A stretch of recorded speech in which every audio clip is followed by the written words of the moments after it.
नमस्कार दोस्तों, मैं हूं C A Harish and welcome back to my channel.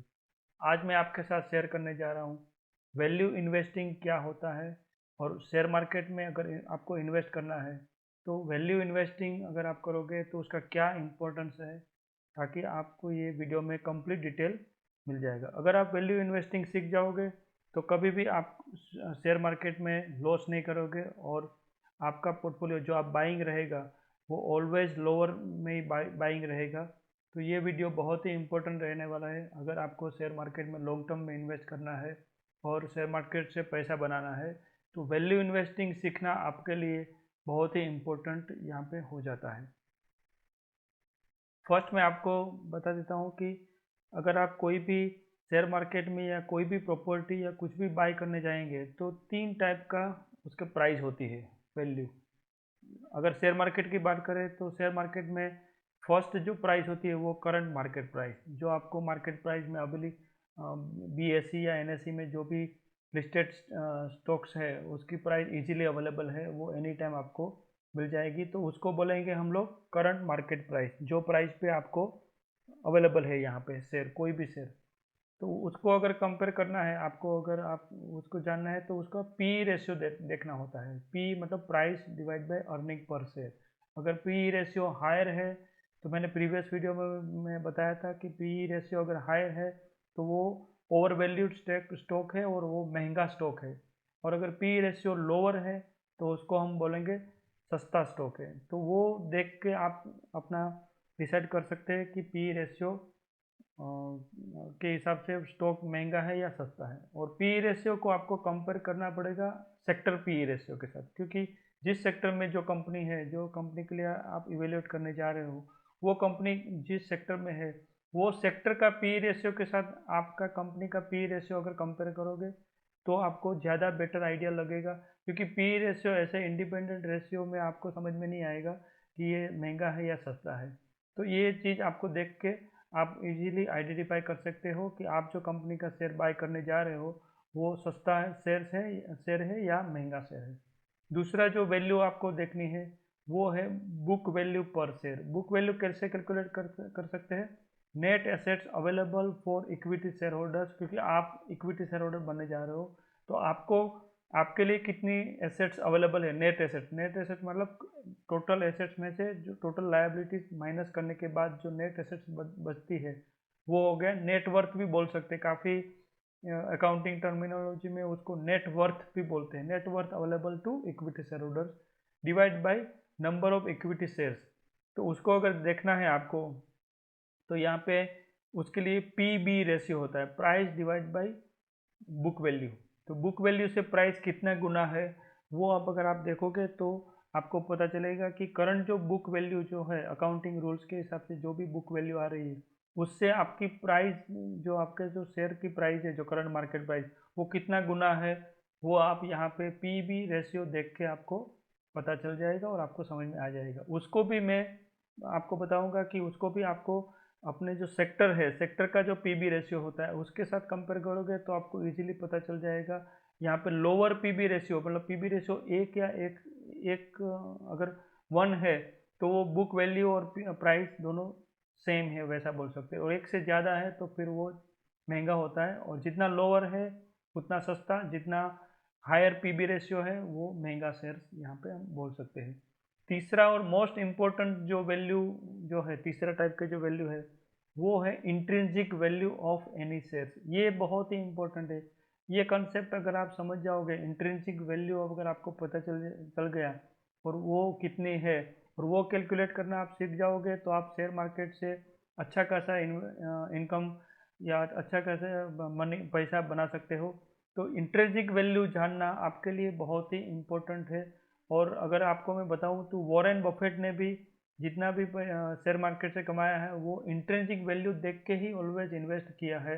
तो इंट्रिंसिक वैल्यू आप देख के इन्वेस्ट करोगे तो आप कभी भी हायर हायर स्टॉक प्राइस में कभी फंसोगे नहीं और आपका कभी लॉस का चांस नहीं हो सकता है। तो ये बहुत ही इंपॉर्टेंट है इंट्रिंसिक वैल्यू।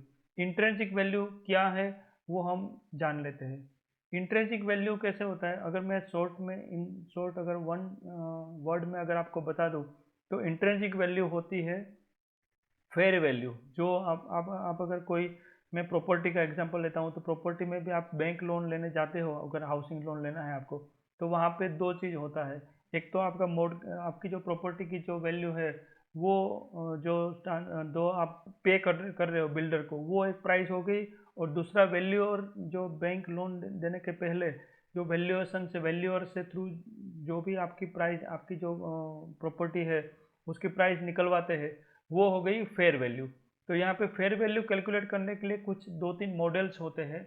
वो मॉडल्स जो अपने वैल्यूअर्स होते हैं वो कैलकुलेट करके आपकी एक प्रॉपर्टी की वैल्यू डिराइव कर सकते हैं। सिमिलरली शेयर्स की भी ऐसे ही, जो कंपनी का शेयर जो आप करने जा रहे हो, उसका भी अगर आपको इंट्रिंसिक वैल्यू देखना है तो फेयर वैल्यू, इंट्रिंसिक वैल्यू मतलब फेयर वैल्यू अगर निकालना है, तो यहाँ पे दो तीन मॉडल है। उसमें फर्स्ट है ग्रोथ मॉडल, मतलब growth in the sense growth in terms of profit. Profit में ईयर ऑन ईयर कितना ग्रोथ का चांस है, कितना percentage profit, return on capital, invested capital, ROIC या फिर आरओई, रिटर्न ऑन इक्विटी, वो सब जो फॉर्मूलाज है उसको अप्लाई करके ये जो intrinsic value growth model through यहाँ पे निकाला जा सकता है। दूसरा है डिविडेंड डिस्काउंट मॉडल, मतलब अगर फ्यूचर में कंपनी डिविडेंड जो भी पे करने वाली है, क्योंकि डिविडेंड है वो इक्विटी शेयर होल्डर के लिए इनकम रहेगी, तो डिविडेंड में कितना डिस्काउंट, फ्यूचर का जो डिविडेंड जितना भी मिलने वाला है over a period of time future में, उसको डिस्काउंटिंग करके भी एक मॉडल है। उसका यूज़ करके भी हम आज की डेट में ये पर्टिकुलर शेयर की क्या इंट्रिंसिक वैल्यू रह सकती है वो हम निकाल सकते हैं। तीसरा जो है वो बहुत पॉपुलर है, जिसको बोलते हैं डिस्काउंटेड कैश फ्लो मेथड। ये बहुत ही काफ़ी फेमस है और ये काफ़ी पॉपुलर भी है, और काफ़ी सारे लोग इंट्रिंसिक वैल्यू ये डिस्काउंटेड कैश फ्लो के मेथड यूज़ करके यहाँ पे निकाला जा सकता है। तो फ्यूचर में जितने भी कैश फ्लो आपका जो भी कंपनी है, वो फ्यूचर में जितने भी कैश फ्लो जनरेट करने वाले हैं, उसका फ्यूचर का प्रेजेंट वैल्यू निकाल के, मतलब डिस्काउंट करके प्रेजेंट वैल्यू निकाल के divide by number of shares करेंगे, तो यहाँ पे पर शेयर इंट्रिंसिक वैल्यू आ जाएगी। और वो इंट्रिंसिक वैल्यू आप अपनी जो करंट मार्केट प्राइस है उसके साथ कंपेयर करोगे, तो आपको इजीली समझ में आ जाएगा कि current market price intrinsic value से हायर है या लोअर है। अगर इंट्रिंसिक वैल्यू से करंट मार्केट प्राइस हायर है तो उसको हम बोलेंगे ये पर्टिकुलर शेयर है वो महंगा है। और अगर इंट्रिंसिक वैल्यू से करंट मार्केट प्राइस लोअर है तो हम लोग बोलेंगे कि ये आज के डेट का जो प्राइस है वो अंडर वैल्यूड स्टॉक है।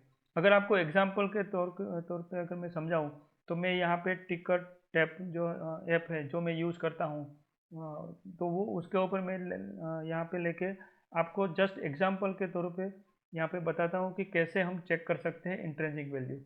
जस्ट मैं पावर सेक्टर में काफ़ी, मैं प्रीवियस वीडियो में बताया था कि पावर सेक्टर में काफ़ी बूम आ सकता है, तो मैं यहाँ पे एनएचपीसी जो कंपनी है उसको मैं यहाँ पे स्कैन करता हूँ। तो एनएचपीसी का अगर आप देखेंगे तो यहाँ पे आपके सामने ये यहाँ पे रेडीली अवेलेबल है। यहाँ के जो इन्वेस्टमेंट चेकलिस्ट है उनकी, जो टिकट टेप जो यूज़ करता है,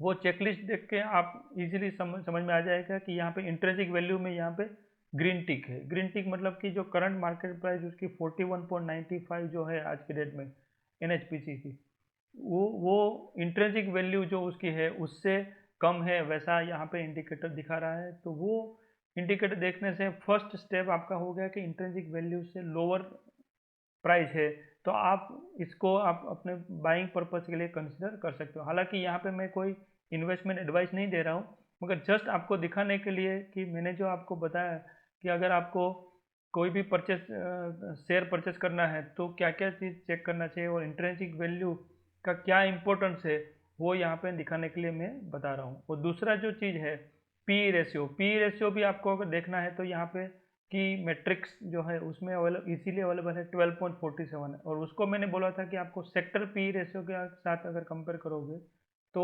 आपको काफ़ी इजीली आइडिया लग जाएगा। तो सेक्टर का यहाँ पे जो पावर सेक्टर है उसका पी रेशियो 27.48 है, और ये एनएचपीसी का पी रेशियो लोअर है। तो लोअर पी रेशियो मैंने बोला था कि वो अंडर वैल्यूड बोलेंगे, तो ये सस्ता स्टॉक अवेलेबल है। Similarly PB ratio, price to book ratio, मतलब जो करंट बुक वैल्यू है पर शेयर उससे कितना गुना ये प्राइस है, तो 1.16 गुना ये प्राइस है। मतलब अगर एग्जांपल के तौर पे समझे तो 100 रुपीज़ अगर बुक वैल्यू है तो ये प्राइस यहाँ पे 116% आप बोल सकते हैं। तो पीबी रेशियो भी आप अगर सेक्टर पीबी रेशियो से कंपेयर करोगे तो सेक्टर पीबी रेशियो 3.62 है। तो यहाँ पे मैं बताया था कि अगर पीबी रेशियो लोअर होता है तो वो अंडर वैल्यूड स्टॉक होता है, और हायर होता है तो वो ओवर वैल्यूड स्टॉक बोल सकते हैं। तो सेक्टर का पी के साथ कंपेयर करें तो ये कंपनी का पीबी रेशियो जो है वो लोअर है, और पी रेशियो भी लोअर है। तो दोनों चीज़ लोअर है, और यहाँ पे इंट्रिंसिक वैल्यू का भी यहाँ पे ग्रीन टिक लगाया हुआ है, मतलब कि इंट्रिंसिक वैल्यू निकाला है वो lower than the current market price, sorry current market price is lower than the intrinsic value. तो इंट्रिंसिक वैल्यू से करंट मार्केट अगर लोअर है करंट प्राइस, तो over a period of time आपको इसमें ये परचेस करोगे अगर ये स्टॉक, तो आपको ग्रोथ का चांस है और ग्रोथ यहाँ पे मिल सकता है। और अगर आपने स्टॉक मार्केट में देखा होगा तो मोर और लेस ये इंट्रिंसिक वैल्यू को ही फॉलो करते हैं, क्योंकि फेयर वैल्यू है उसको कभी अप जाएगा कभी डाउन जाएगा। फाइनली अगर बहुत ही ज़्यादा करेक्शन आ जाता है तो इंट्रिंसिक वैल्यू से भी काफ़ी डाउन चला जाता है। मगर लॉन्ग टर्म में आप देखोगे तो इंट्रिंसिक वैल्यू को ही कोई भी कंपनी का शेयर है वो उसको ही फॉलो करते हैं ऑलवेज। तो इंट्रिंसिक वैल्यू से लोअर में अगर आप परचेस करोगे तो आपको ग्रोथ का चांस और फ्यूचर में प्रॉफिट का चांस यहाँ पे मिल सकता है। दूसरी कोई भी कंपनी है उसको अगर हम कंपेयर करें तो आइसर मोटर्स, जस्ट मैं आपके साथ आइसर मोटर्स को हम देख लेते हैं कि आइसर मोटर्स का क्या अभी आज के डेट में क्या सिचुएशन है। तो करंट मार्केट प्राइस उसकी 3331.85 है, और यहाँ पे अगर आपने देखा होगा तो इंट्रिंसिक वैल्यू का इंडिकेटर है वो यहाँ पे रेड फ्लैग लगाया हुआ है। तो रेड फ्लैग है मतलब कि इंट्रिंसिक वैल्यू जो से ये करंट मार्केट प्राइस है वो हायर है। तो अगर हायर इंट्रिंसिक वैल्यू पे अगर आप परचेस करोगे तो यहाँ पे ग्रोथ या उसको आपको ग्रोथ का चांस यहाँ पे नहीं मिलेगा लॉन्ग टर्म में। और दूसरा अगर पी रेशियो भी अगर देखें तो पी रेशियो भी ये कंपनी का आइसर मोटर्स का पी रेशियो 56.10, ये मैं एग्जांपल के तौर पे बता रहा हूँ, यहाँ पे कोई इन्वेस्टमेंट एडवाइस नहीं है। जस्ट मैं आपके जो मैं बताया उसको कंसेप्ट को समझाने के लिए मैं यहाँ पे आपको ये दिखा रहा हूँ कि पी रेशियो 56.10 है, और सेक्टर का पी रेशियो है वो भी ऑलमोस्ट 55.14 है। तो ये सेक्टर के पी रेशियो के बराबर पहुंच चुका है। सिमिलरली पीबी रेशियो के देखें तो 7 गुना प्राइस है, मतलब बुक वैल्यू से 7.46 टाइम्स ये प्राइस आज के डेट में है। तो आप जो 100 रुपीज़ अगर बुक वैल्यू है तो 746 रुपीज़ आप पे करने जा रहे हो वो वही चीज़ के लिए। तो वो 7 गुना अगर पे करोगे, और सेक्टर पीबी रेशियो है वो 5 गुना है, तो वो भी कहीं ना कहीं सेक्टर पीबी रेशियो से भी हायर में अवेलेबल है। तो ये कहीं ना कहीं स्टॉक आज के डेट में महंगा है वैसा हम बोल सकते हैं। और यहाँ पे क्लियर कट ये टिकट टेप में काफ़ी अच्छे जो इंडिकेटर्स है और चेकलिस्ट है, उसमें फर्स्ट ही चेकलिस्ट उनका है इंट्रिंसिक वैल्यू वाला चेकलिस्ट है। अगर उसको देख के आप अगर परचेस करने का डिसीजन लोगे तो आपको लॉन्ग टर्म में आप अच्छा खासा इन्वेस्टमेंट का ऊपर रिटर्न और ग्रोथ जो है ग्रोथ आपको मिल सकता है। अगर आप हायर इसमें चले जाओगे तो फिर आपको कहीं ना कहीं लॉस होने का पूरा पूरा चांस है। दूसरा अगर हम बात करें अदानी एंटरप्राइज, अगर उसकी भी हम बात करें तो उसका भी क्या है पी पी रेशियो वो भी हम देख लेते हैं। तो अदानी का जो अगर आप इंडिकेटर्स देखोगे तो इंडिकेटर्स सारे के सारे इंडिकेटर्स यहाँ पे पी रेशियो जो है सॉरी इंट्रिंसिक वैल्यू है वो भी रेड में है, R O E F D वो भी रेड में है, डिविडेंड रिटर्न वो भी रेड। ये चेकलिस्ट है वो सभी चेकलिस्ट रेड में ही है। और अगर पी रेशियो देखोगे तो पी रेशियो 570 है, और सेक्टर का पी रेशियो ओनली 55 है, तो मतलब उससे भी 10 गुना यहाँ पे पी रेशियो है। और पीबी रेशियो भी देखोगे तो 16.44 है, हालांकि सेक्टर का पीबी रेशियो ओनली 5.07 है। तो वैसे आप इजीली आप अपने हिसाब से खुद ही आपका अपना पोर्टफोलियो रिव्यू कर सकते हैं। अगर आपके पोर्टफोलियो में वैसा कोई शेयर है जो आपको लग रहा है कि वो हायर इंट्रिंसिक वैल्यू से भी हाई में अभी ट्रेड कर रहा है और हाई पी रेशियो में भी ट्रेड कर रहे हैं, तो आप अपने हिसाब से डिसीजन ले सकते हो कि उसको आपको रखना है, होल्ड करना चाहिए या सेल करना चाहिए। वो आप इजीली डिसीजन ले सकते हो। और फ्यूचर में कोई अगर आप बाय भी नया शेयर कोई अगर बाय करना चाहते हो तो वो भी ये इंट्रिंसिक वैल्यू वाला जो कंसेप्ट है जो मैंने आपको बताया वो चेक करके आप इजीली आइडेंटिफाई कर सकते हो कि आप जो कंपनी का शेयर बाय करने जा रहे हो वो लोअर वैल्यू पे अवेलेबल है या हायर वैल्यू पे अवेलेबल है। तो मैं आशा करता हूँ कि ये वीडियो से काफ़ी आपको हेल्प हुई होगी, और अभी आपको समझ में आ गया होगा कि आपको कोई भी शेयर परचेस करना है तो इंट्रिंसिक वैल्यू का क्या इंपॉर्टेंस है, और इंट्रिंसिक वैल्यू फॉलो करके आप अगर इन्वेस्टमेंट करोगे तो डेफिनेटली मेरे हिसाब से, जो मैं भी आज की डेट में वही फॉलो करता हूँ, तो आपको आगे जाके कहीं ना कहीं ग्रोथ मिल सकता है।